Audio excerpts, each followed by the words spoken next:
বৃহস্পতিবার অন্তর্বর্তী সরকারের উপদেষ্টা পরিষদের সভায় সিদ্ধান্ত হয় গণভবনকে জুলাই গণঅভ্যুত্থান স্মৃতি জাদুঘরে রূপান্তর করার। শনিবার শেরেবাংলা নগরে সাবেক প্রধানমন্ত্রীর বাসভবন পরিদর্শনে আসেন ৩ উপদেষ্টা। পরিদর্শন শেষে যুব ও ক্রীড়া উপদেষ্টা আসিফ মাহমুদ বলেন, ফ্যাসিবাদের নিদর্শন সংরক্ষণ করে গণভবনকে জাদুঘর করার পর জনগণের জন্য উন্মুক্ত করা হবে। জনগণের উপর যে অত্যাচার, নিপীড়ন, গুম, খুনের যে স্মৃতিগুলো আছে সেগুলো সংরক্ষণ করে এই গণভবনকে একটি জাদুঘরে রূপান্তরিত করে জনগণের জন্য উন্মুক্ত করে দেওয়া হবে।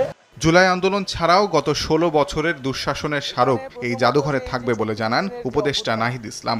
ফ্যাসিস্ট খুনি রাষ্ট্রনায়কদের আসলে কি পরিণত হয় এবং জনগণই যে আসল মালিকানার এবং ক্ষমতার মালিক, সেই বিষয়টিকে একটি নিদর্শন হিসেবে পুরো পৃথিবীর বুকে রাখার জন্যই আমরা এই গণভবনটিকে জুলাই গণঅভ্যুত্থানের স্মৃতি জাদুঘরে পরিণত করার সিদ্ধান্ত নিয়েছি।